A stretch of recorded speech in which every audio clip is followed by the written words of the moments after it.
Before 1917, Russia was a land of extremes, opulent wealth for a few, crushing poverty for the many. The Tsar and his aristocrats lived in palaces, speaking French and enjoying vast estates, while over 80% of Russians were peasants, bound to the land and a life of hardship.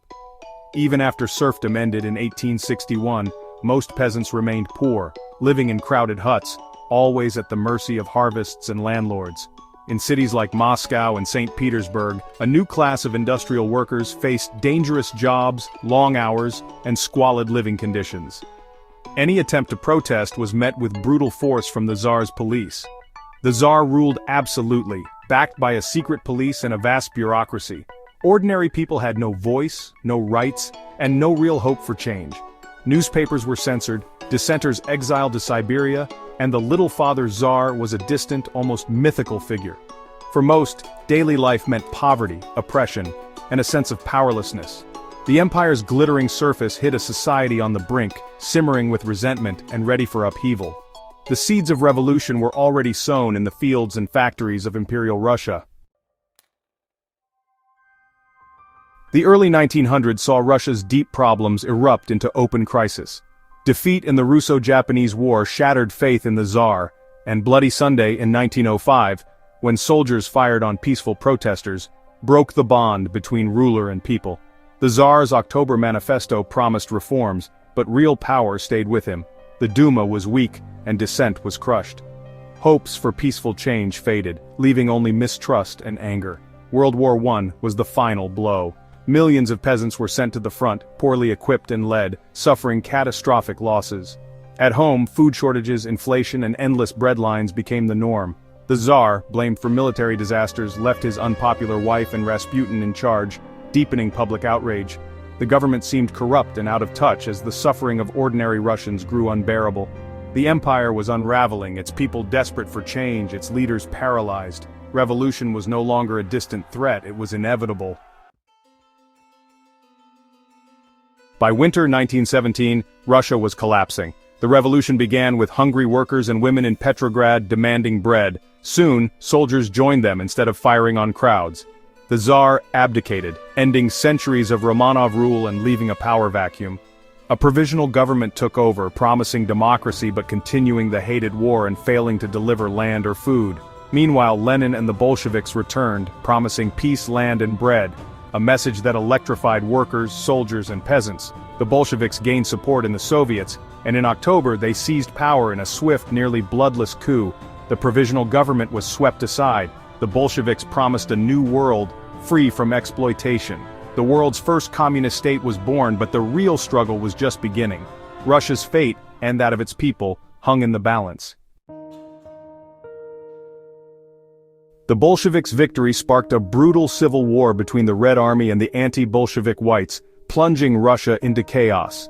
To win, the Bolsheviks imposed war communism, nationalizing industry and seizing grain from peasants, branding resistors as enemies. The result was economic collapse, mass executions, and a catastrophic famine that killed millions. Even the breadbasket regions starved. The dream of bread became a nightmare. Facing disaster, Lenin introduced the New Economic Policy, NEP, in 1921, allowing some private trade and easing state control. The NEP brought stability and recovery, but many communists saw it as a betrayal of revolutionary ideals. The Civil War and famine left deep scars, and the fragile peace was built on compromise, not utopia. The Bolsheviks had survived, but at a staggering human cost. The revolution's promise was already giving way to harsh realities. The stage was set for new power struggles and new terrors. After Lenin's death, Stalin seized power, launching a ruthless campaign to transform the Soviet Union. He abandoned the NEP, imposing 5-year plans with impossible quotas and forcing peasants onto collective farms. Resistance was crushed, millions labeled kulaks were executed or sent to labor camps, and a man-made famine killed millions, especially in Ukraine. Stalin's rule was enforced by terror, the secret police, show trials, and the Gulag system. The Great Purge eliminated rivals, intellectuals, and ordinary citizens. No one was safe. Fear and suspicion ruled, children informed on parents, and censorship was total. A cult of personality glorified Stalin, while the state controlled every aspect of life. There were achievements, literacy, healthcare, and industrial growth, but always overshadowed by suffering. Progress came at the price of freedom, dignity, and millions of lives. Under Stalin, the revolution's dream became a nightmare of control and fear. Did the revolution improve life for ordinary Russians? The answer is complex. Under the Tsar, most people had no rights and lived in poverty, but the state's reach was limited if you kept quiet. The Soviet regime promised equality and delivered education, healthcare, and opportunities for women, but it also imposed total control. Freedom of speech, religion, and assembly vanished. Stalin's terror dwarfed Tsarist repression. The Gulag and purges touched every family. Daily life remained harsh. Peasants faced new famines, workers toiled under impossible demands, and shortages persisted. Some found purpose in building socialism, but fear and deprivation were constant companions. The revolution replaced one form of oppression with another, more total kind. Material gains came at the cost of personal freedom and security. For most, the dream of a better life remained elusive. Was life better after the revolution? For many it was a tragic trade, the Tsar's arbitrary cruelty for the systematic brutality of the Soviet state. Hopes for peace, land, and bread gave way to civil war, famine, and terror. Millions died. Families and traditions were shattered.